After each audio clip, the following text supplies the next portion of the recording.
Hey YouTube, time capsule. Want to make a new entry into my time capsule. It's been a while since I've actually put one in and uploaded on this YouTube channel.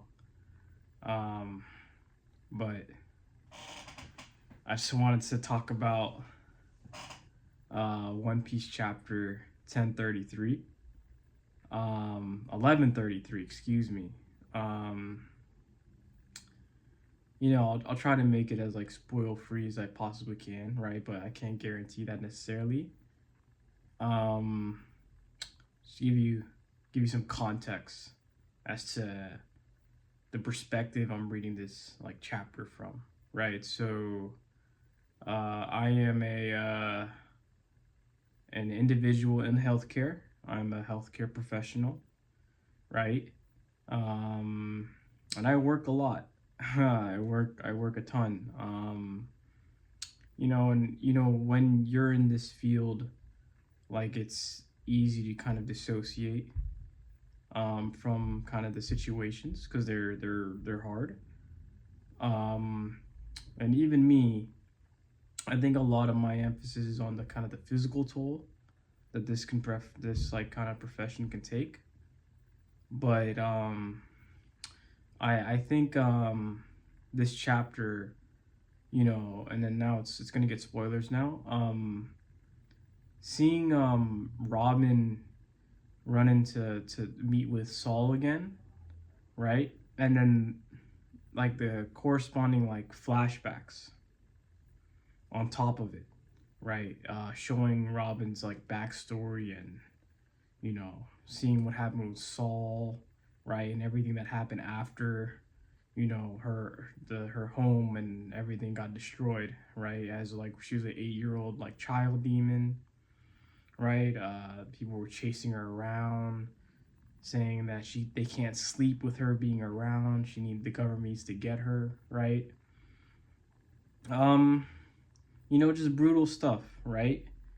And then seeing them reunite together, and Robin saying, "Aren't you gonna praise me for being alive?"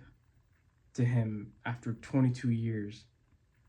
Um, that hit a different spot for me. Couple reasons, right? First, I'll dig into that kind of healthcare professional thing, right?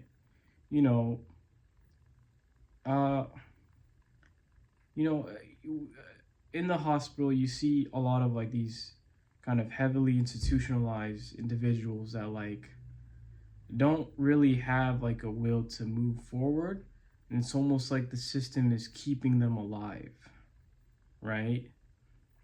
And you know, you run into these individuals, right? And you see what they're going through, and you don't want to just throw platitudes at them saying everything's gonna be okay, right?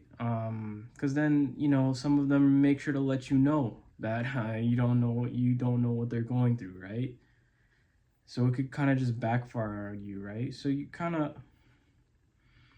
just kind of push them along, tell them to like you kind of, I don't even know how you necessarily approach it. If they've gone through these devastating like illnesses, they have these comorbidities, right? And they just keep getting hit in the mouth, right? Just constantly, right?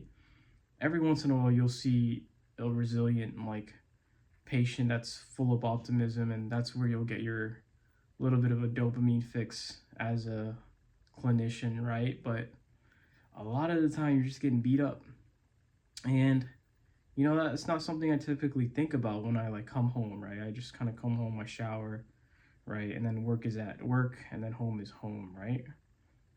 And then you don't really realize how much that's kind of digging into you in the back of your mind, right? Like how much of a toll it's actually taking on you, right?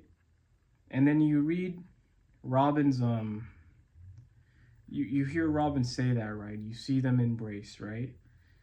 And you're like, I wish like this is gonna sound insane, right? But it's almost like you wish you could input I could input my like 14 years of reading One Piece into their brain just so that they could read that chapter and kind of have a different perspective on everything, right? I know that sounds insane. You know what I'm saying? I know that's very childish actually as well, right? But you know, I'm grasping at straws, right? But because that's what I thought of when I read that, and that's why it was tough to read. It gave me a bit of joy, like a lot of joy actually, from reading that I've been lucky enough to be committed to this series for long enough to experience something like that, right? Um, to really to spend this amount of time on this story willingly, right? And not necessarily like being forced to, just it was just part of this journey, right? And to have read that chapter really did something to me.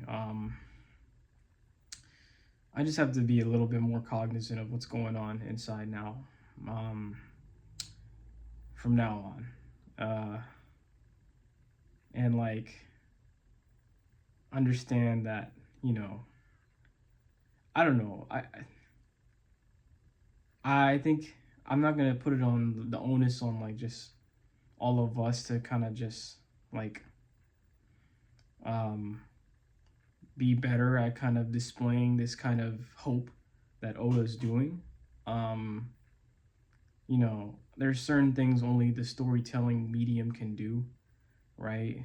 But you know, you just have to live it the best we can, right? And you know, like having these little teeny tiny moments of selflessness, like Saul did, right? Can kind of just do this thing for people intermittently, right? And you just need it to happen one time. And then when it happens that one time, there's like a trickle effect that probably won't happen, no, won't even be kind of part of the process, part of your lifetime, right? It could just happen, whatever seed you planted, whatever kind of like butterfly effect thing you just did right there, you know, you probably won't be able to see it, right? But then there's just kind of, you just have to have this faith that it'll hit somebody, right? Um, yeah, it's an amazing chapter. I'm really happy to experience that. Fiction, only certain types of fiction can do that type of thing. And I'm really happy I got to stick with this series for this period of time. Really happy that I kept going with this series, and I'm really happy that, you know, I was able to read it tonight, and I was able to experience it with this beautiful One Piece community. All right.